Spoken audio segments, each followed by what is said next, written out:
চেয়ারপারসনের বিদেশে চিকিৎসার দাবি নিয়ে এবার জেলা প্রশাসকদের কাছে বিএনপি। বগুড়ায় ব্যারিকেড ভাঙার চেষ্টা, সরকার চায় না বেগম জিয়া বেঁচে থাকুক, অভিযোগ মির্জা ফখরুলের। সোনার বাংলা গড়তে সব পক্ষের ঐক্য চান রাষ্ট্রপতি। স্বাধীনতার সুবর্ণ জয়ন্তীতে সংসদে আলোচনা, প্রধানমন্ত্রী বললেন সমৃদ্ধ দেশ প্রতিষ্ঠায় কাজ করছে সরকার। এবং মাত্র 7 দিনের জন্য কেনা হচ্ছে প্রায় 550 কোটি টাকার ট্যাব। 2 দফা ফিরিয়ে দেওয়ার পর আবারও প্রস্তাব পরিসংখ্যান ব্যুরোর, মানা হয়নি প্রতিমন্ত্রীর পর্যালোচনাও।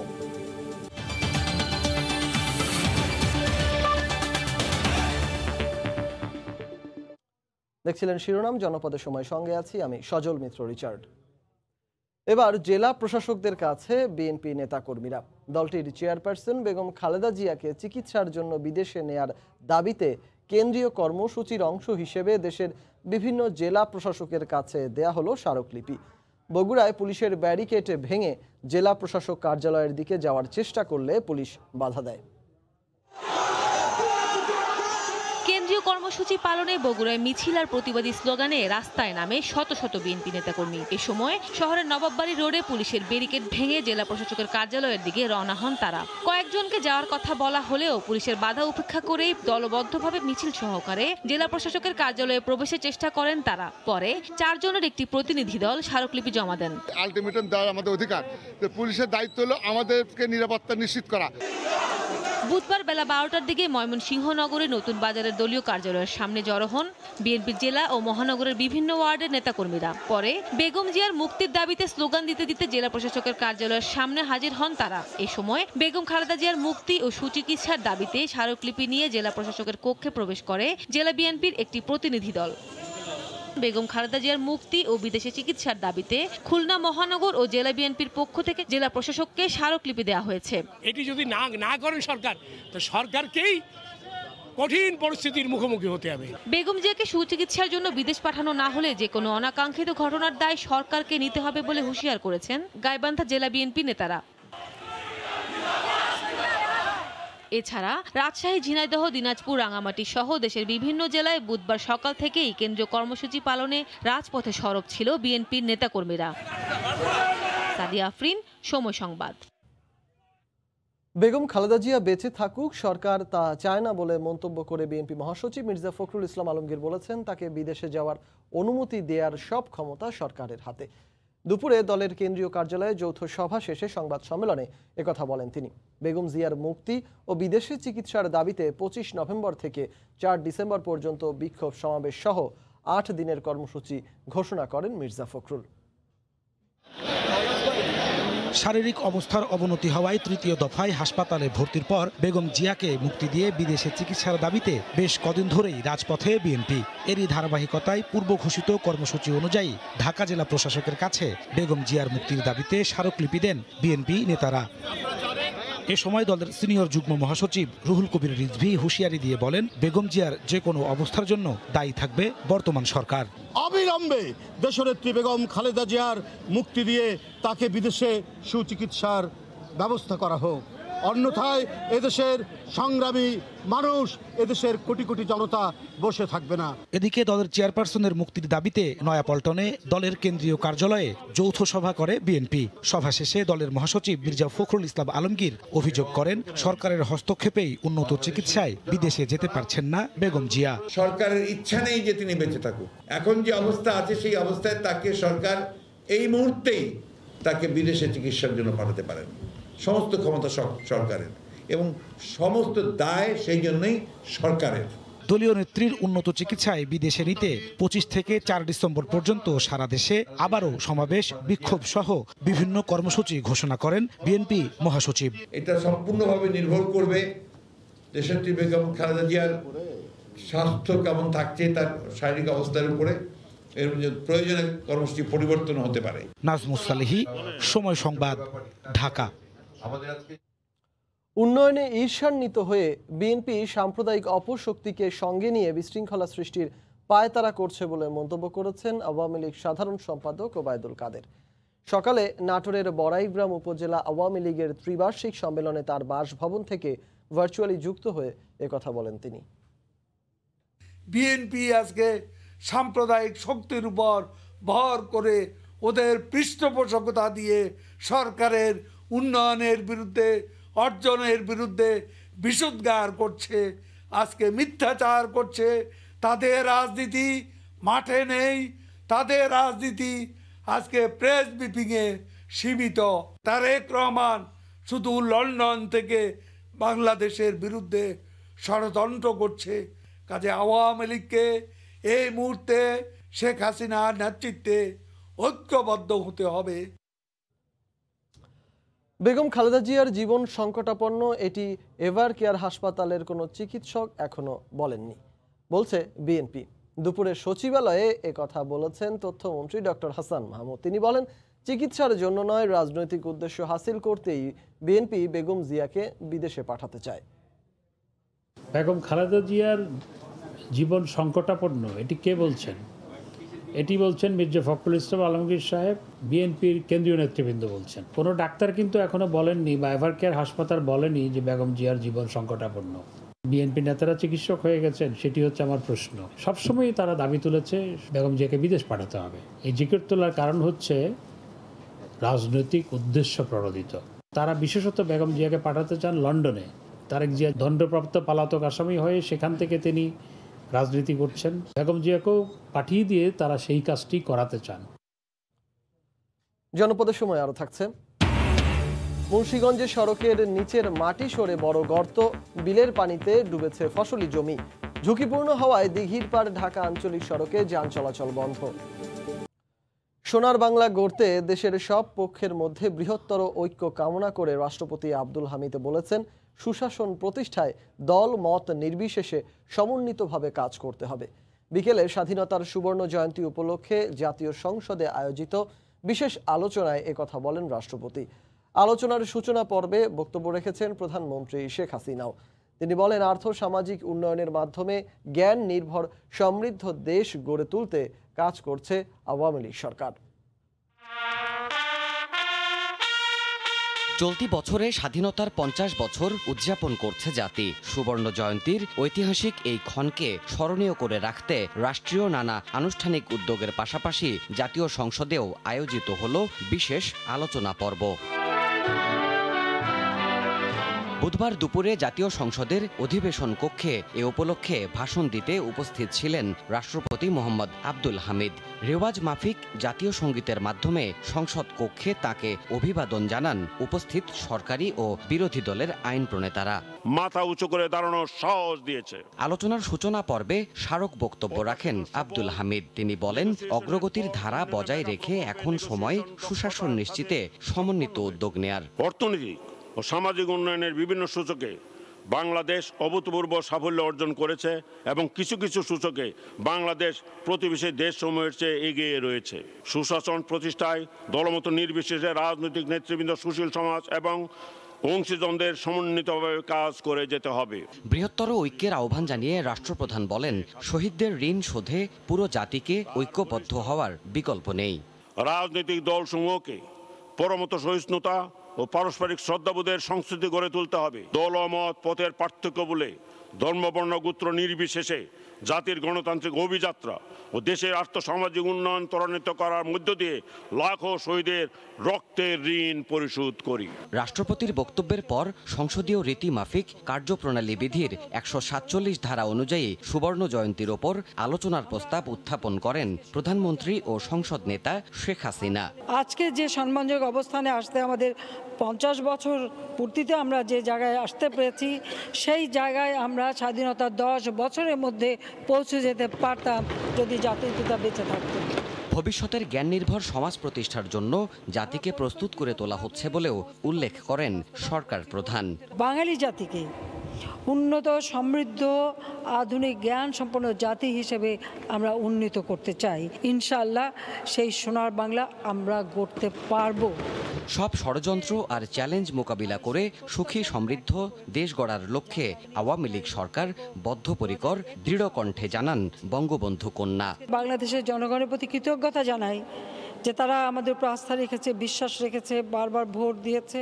দেবাশিস রায়, সময় সংবাদ, ঢাকা। আজকে বাংলাদেশ ইউনিয়ন পরিষদ নির্বাচনী আচরণবিধি লঙ্ঘন করলে সংসদ সদস্যদের বিরুদ্ধে ফৌজদারি মামলা করতে রিটার্নিং কর্মকর্তাদের নির্দেশ দিয়েছেন প্রধান নির্বাচন কমিশনার KM নুরুল হুদা। সকালে রাজধানীর আগারগাঁওয়ে নির্বাচন ভবনে প্রশাসন ও আইন শৃঙ্খলা বাহিনীর ঊর্ধ্বতন কর্মকর্তাদের সঙ্গে নির্বাচন কমিশনের বৈঠক শেষে সাংবাদিকদের তিনি একথা জানান। যারা নির্বাচনকালীন কর্মকাণ্ড চালাতে পারেন না, তাদের মধ্যে MP থেকে শুরু করে মন্ত্রী পর্যন্ত আছেন, তারা কখনো এলাকায় থাকতে পারবেন না। আচরণবিধি প্রতিপালন করার জন্য ম্যাজিস্ট্রেট যেন তৎপর থাকে, তারা যেন সজাগ থাকে এবং দৃষ্টান্তমূলক শাস্তি দেন। কোনো MP তারা যদি গিয়ে থাকেন, সেগুলো নির্বাচনের সাথে সংশ্লিষ্ট নির্বাচন কর্মকর্তাদের চিঠির পরিপ্রেক্ষিতে তাদেরকে চলে যেতে হয়, এবং যদি না যায় তাহলে তাদের বিরুদ্ধে আমরা আগে যেরকম আইনগত ব্যবস্থা নিয়েছি, মামলা পর্যন্ত করা যায়, ফৌজদারি মামলা, সেটা আমরা আগে করেছি এবং এখনও তা করব। মাত্র 7 দিনের জন্য কেনা হচ্ছে প্রায় 550 কোটি টাকার ট্যাব। 2 দফা ফিরিয়ে দেওয়ার পর আবারও প্রস্তাব দিয়েছে পরিসংখ্যান ব্যুরো। এক্ষেত্রে পরিকল্পনা প্রতিমন্ত্রীর দেওয়া পর্যালোচনাকেও আমলে নেয়নি সরকারি সংস্থাটি। প্রতিমন্ত্রী বলছেন, সংশোধিত দরপত্রে গরমিল নিয়ে জানতে চিঠি পাঠানো হলেও তার জবাব দেয়নি BBS। এরপরও সংস্থাটির দাবি, নিয়ম বহির্ভূত কিছুই রাখা হয়নি ক্রয় প্রস্তাবটিতে। জুবাইর ফয়সালের রিপোর্ট। মাত্র একটি ক্রয় প্রস্তাব নিয়েই একের পর এক বিতর্কের জন্ম দিচ্ছে বাংলাদেশ পরিসংখ্যান ব্যুরো, যার নেপথ্যে জনশুমারি ও গৃহ গণনা প্রকল্পের জন্য 537 কোটি টাকার 4 লাখ ট্যাব ক্রয়। এর আগে সর্বনিম্ন দরদাতাকে বাদ দিয়ে সর্বোচ্চ দরদাতাকে সুপারিশ করে পাঠানো ক্রয় প্রস্তাবটি 2 দফায় ফেরত পাঠিয়েছে সরকারি ক্রয় সংক্রান্ত মন্ত্রিসভা কমিটি, কিন্তু পিছু হটেনি BBS। খোঁজ নিয়ে দেখা যায়, কারো কোনো স্বাক্ষর ছাড়াই দরপত্রে সংশোধনী এনে অনুমোদনহীন ক্লাউড কন্ট্রোলিং অন্তর্ভুক্ত করে ফেয়ার ইলেকট্রনিক্সকে সুপারিশ করতে যাচ্ছে BBS, যেখানে পরিকল্পনা প্রতিমন্ত্রীর আপত্তি থাকলেও তাতে কর্ণপাত করেনি সংস্থাটি। ওখানে যেভাবে লেখা ছিল, ওই লেখাটা কিছুটা পরিবর্তিত মনে হয়েছে আমার কাছে যখন এই বিজ্ঞাপনে যায়। আর বিজ্ঞাপনে যাওয়ার যে চিঠি, সেটা তো কোনো স্বাক্ষর নেই কারো। মূলত বিশেষ সফটওয়্যার MDM নিজেদের সার্ভারে স্থাপনের সক্ষমতা নেই BBS এর, যে কারণেই আনা হয়েছে সংশোধনী। এমনকি পুনরায় করা দরপত্রটিতে অনুমোদন দেয়নি টেকনিক্যাল কমিটিও। এরপরও BBS এর দাবি, সবই হচ্ছে নিয়ম মেনেই। তাহলে দেরি করছে কেন? কোয়ালিটির জন্য। এই সেন্সাসের জন্য যে 550 কোটি টাকার আমরা বলছি ট্যাব কিনবো, তাহলে রিইউজ হচ্ছে। BBS এর সামনে ছোট সার্ভে হবে, আমাদের এই সার্ভের ট্যাবগুলো সরাসরি সার্ভেগুলো দিয়ে করবো আমরা। এখন কোনো যে প্রিন্টের প্রশ্ন দিয়ে আমরা সার্ভে করবো না, কস্ট আসলে মিনিমাইজ করা হয়েছে এখানে। ফেয়ার ইলেকট্রনিক্সের কাছ থেকে 2 গিগাবাইট র্যাম ও 32 গিগাবাইট রম কনফিগারেশনের ট্যাব কিনতে চায় BBS, অথচ এর চেয়েও 115 কোটি টাকা কম দামে আরেকটি প্রতিষ্ঠান দিতে চায় 4 গিগাবাইট র্যাম ও 64 গিগাবাইট রম কনফিগারেশনের ট্যাব। জুবাইর ফয়সাল, সময় সংবাদ, ঢাকা। মুন্সিগঞ্জে সড়কের নিচের মাটি সরে বড় গর্তের সৃষ্টি হয়েছে। সেখান থেকে বিলের পানি ঢুকে প্লাবিত হয়েছে আলুর ক্ষেত। ঝুঁকিপূর্ণ হওয়ায় দিঘির পাড় ঢাকা আঞ্চলিক সড়কে বন্ধ রয়েছে যান চলাচল। জনদুর্ভোগে এড়াতে দ্রুত সড়কটি সংস্কারের দাবি এলাকাবাসীর। বিস্তারিত নাসিরউদ্দিন উজ্জ্বলের রিপোর্টে, আর ছবি তুলেছেন আবু সাইদ। ধসে পড়েছে দিঘির পাড় ঢাকা আঞ্চলিক সড়কের আলদি পয়েন্টের একটি অংশ, আর রাস্তার নিচে তৈরি হয়েছে বিশাল সুড়ঙ্গ। পানির স্রোতে সড়কটির পূর্ব পাশ থেকে পশ্চিম পাশে প্রবেশ করে প্লাবিত হয়েছে বিস্তীর্ণ এলাকার আলুর জমি। জমি চাষ করা সহ সার ছিটিয়ে আলু রোপণের জন্য প্রস্তুত করা বিলটির প্রায় 5000 একর জমির ক্ষতির মুখে পড়েছে বলে জানিয়েছে কৃষকেরা। কেউ সার বিনছে, কেউ আলু বিন্ডা ফেলাইছে, এতে করে আমাদের অনেক সমস্যা বা অনেক ক্ষয়ক্ষতি হয়েছে। কৃষকের হাজার হাজার টাকা ক্ষতি, হাজার লক্ষ লক্ষ টাকা ক্ষতি। এদিকে ঝুঁকি এড়াতে সড়কটিতে যান চলাচল বন্ধ রাখায় দুর্ভোগে পড়েছেন মুন্সিগঞ্জ ও শরীয়তপুরের হাজার হাজার মানুষ। সবাইকে হেঁটে যেতে যাচ্ছে, তা আমি স্কুলে যেতে নিয়ে এখন আমাকে হেঁটে বাসায় যেতে লাগতেছে। 30টি ইউনিয়নের মতো লোকজন এখান দিয়ে যাতায়াত করে, এবং আমাদের দিঘিরপাড় বাজারের বন্দর ব্যবসায়ীদের কোটি কোটি টাকা এখান দিয়ে সপ্তাহে চলাচল করে। সড়কটি মেরামত করে দ্রুত যান চলাচল উপযোগী করা হবে বলে জানিয়েছে স্থানীয় জনপ্রতিনিধি। কর্তৃপক্ষের কাছে আমার অনুরোধ, এটা দ্রুত গতিতে এটা মেরামত করার জন্য। যেহেতু মানুষের চলাচল বিঘ্নিত হচ্ছে, এই জন্য যত জরুরি ভিত্তিতে সম্ভব এটা মেরামত করে রাস্তা চলাচলের জন্য খুলে দেওয়ার ব্যবস্থা নেওয়া হবে। দিঘিরপাড় ঢাকা আঞ্চলিক সড়কে প্রতিদিন বাস, ট্রাক সহ 10,000-এরও বেশি যানবাহন চলাচল করে। নাসির উদ্দিন উজ্জ্বল, সময় সংবাদ, মুন্সিগঞ্জ। সবার ঐক্যবদ্ধ প্রচেষ্টায় সহজেই দেশকে উন্নয়নের পথে এগিয়ে নেওয়া সম্ভব বলে মনে করেন অর্থমন্ত্রী। সকালে রাজধানীর বেইলি রোডে অফিসার্স ক্লাবে ট্যাক্স কার্ড ও সম্মাননা প্রদান অনুষ্ঠানে তিনি কথা বলেন। অনুষ্ঠানে 2020-21 কর বছরের জন্য 141 ব্যক্তি ও প্রতিষ্ঠানকে ট্যাক্স কার্ড ও সম্মাননা দেওয়া হয়। মিডিয়া ক্যাটাগরিতে অন্যদের সঙ্গে সেরা করদাতার পুরস্কার পেয়েছে সময় টেলিভিশনও। প্রতি বছরই সারা দেশ থেকে সেরা করদাতা ব্যক্তি ও প্রতিষ্ঠান নির্বাচন করে তাদের পুরস্কার দেয় জাতীয় রাজস্ব বোর্ড। এবারও কর দিতে উৎসাহ দিতে ব্যক্তি পর্যায়ে অভিনেত্রী বিদ্যা সিনহা মিম, ক্রিকেটার মাহমুদুল্লাহ রিয়াদ সহ 75 জন, সময় মিডিয়া লিমিটেড, ইউনিলিভার, গ্রামীণ ফোন সহ 54 কোম্পানিকে ট্যাক্স কার্ড ও সম্মাননা দিল রাজস্ব বোর্ড। ব্যবসায়ী ক্যাটাগরিতে বরাবরের মতো এবারও সেরা করদাতা হাজী কাউস মিয়া। করদাতাদেরকে এইভাবে সম্মান করলে তাহলে দেশে আরো করদাতা বাড়বে। দেশপ্রেম থেকেই মনে হয় দেশ থেকে যেটা আর্ন করে তার উপর ট্যাক্স প্রদান করার দায়িত্ব। ব্যবসা বাণিজ্যের খরচ কমাতে অগ্রিম আয়কর, এআইটি কমানো সহ মাঠ পর্যায়ে কর কর্মকর্তাদের হয়রানি বন্ধের আহ্বান জানান ব্যবসায়ীদের শীর্ষ সংগঠন এফবিসিসিআই এর সভাপতি। একটি স্বচ্ছ সেবামূলক কর ব্যবস্থার মাধ্যমে করদাতাদের সচেতন করে তোলা, মাঠ পর্যায়ে কর কর্মকর্তাদের হয়রানি হ্রাস প্রভৃতি বিষয়গুলি প্রতি বিশেষ নজর দেওয়া জরুরি। ব্যক্তি শ্রেণীর করদাতা বাড়ানো গেলে কর আহরণ বাড়বে বলে মন্তব্য করেন জাতীয় রাজস্ব বোর্ডের চেয়ারম্যান। দেশের উন্নয়নে সকলকে অংশগ্রহণ করার আহ্বান জানান অর্থমন্ত্রী। একটু একটু করে অংশগ্রহণ করে হলো আমরা জাতিকে সোনার বাংলাদেশ হিসেবে প্রস্তুত করি। সহজে স্বাচ্ছন্দ্যে কর প্রদান করতে পারে, সেই জন্য যা যা কার্যক্রম গ্রহণ করা। আমাদের কমিটমেন্ট রয়েছে করদাতাদের কর প্রদান সহজীকরণ, স্বচ্ছন্দ দেওয়া। 2006 সাল থেকে ব্যক্তি, কোম্পানি ও অন্যান্য পর্যায়ে যোগ্য করদাতাদের মধ্য থেকে বাছাই করে ট্যাক্স কার্ড ও সম্মাননা দিয়ে আসছে জাতীয় রাজস্ব বোর্ড। সানবীর রূপল, সময় সংবাদ, ঢাকা। দেখছেন জনপদের সময়। চাঁপাই নবাবগঞ্জে অঞ্চলের ঐতিহ্যবাহী কালাই রুটি খেতে রাজশাহীর উপশহর এলাকায় ভিড় করেছেন ভোজন রসিকরা। এই মুহূর্তে সেখানে আছেন আমাদের সহকর্মী সাইফুর রহমান রকি। সরাসরি চলে যাব তার কাছে। রকি, মূলত কালাই রুটির যে প্রচলন সেটি ছিল চাঁপাই নবাবগঞ্জ অঞ্চলে, পরবর্তীতে এটি রাজশাহী অঞ্চলেও বেশ প্রসিদ্ধ হয়। আপনাদের রাজশাহীর উপশহর এলাকা থেকে দেখানোর চেষ্টা করব। এখানে পরপর বেশ কয়েকটি দোকান রয়েছে যেখানে কিন্তু সন্ধ্যার পর থেকেই জমজমাট কালাই রুটি বিক্রি হয় এবং দূর দূরান্ত থেকে অনেক ভোজন রসিক যারা আছেন তারা এই কালাই রুটি খেতে এখানে ভিড় করেন। মূলত চালের আটা এবং মাসকলাইয়ের আটা দিয়ে তৈরি হয় এই কালাই রুটি এবং এই কালাই রুটি মূলত পরিবেশন করা হয় এখানে ঝালের ভর্তা, বেগুন ভর্তা, পাশাপাশি আমরা নতুনভাবে দেখেছি যে বেশ কয়েক বছর ধরে এর সাথে নতুনভাবে সংযোজন হয়েছে হাঁসের মাংস, পাশাপাশি গরুর মাংস, গরুর বট, এসব দিয়েও কিন্তু এখন এই কালাই রুটি পরিবেশন করা হয়। প্রতিটি কালাই রুটি মাত্র 20 টাকা করে গুনতে হবে এবং যদি স্পেশাল কালাই রুটি নেওয়া হয় সেক্ষেত্রে কিন্তু সেটির ক্ষেত্রে আরও 10 টাকা বাড়বে, মাত্র 30 টাকায় কিন্তু এই কালাই রুটি দেখা মিলবে। শুধু এই উপশহর অঞ্চলে নয়, রাজশাহীর কিন্তু কোট এলাকা, সাহেব বাজার এলাকা, আলুপট্টি সহ বিশ্ববিদ্যালয় এলাকা, বিভিন্ন এলাকায় কিন্তু এই কালাই রুটির প্রচলন আছে এবং এখানে কিন্তু প্রচুর পরিমাণ মানুষ যারা এই কালাই রুটি খাওয়ার জন্যই কিন্তু এখানে ভিড় করে।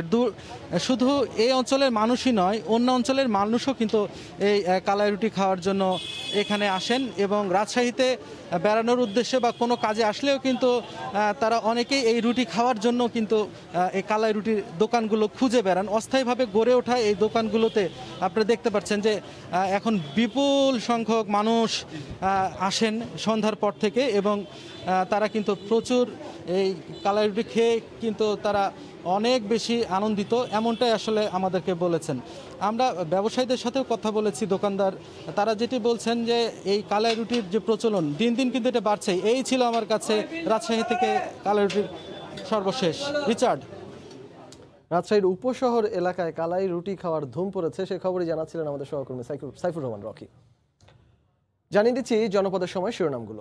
চেয়ারপারসনের বিদেশে চিকিৎসার দাবি নিয়ে এবার জেলা প্রশাসকদের কাছে বিএনপি। বগুড়ায় ব্যারিকেড ভাঙার চেষ্টা, সরকার চায় না বেগম জিয়া বেঁচে থাকুক, অভিযোগ মির্জা ফখরুলের।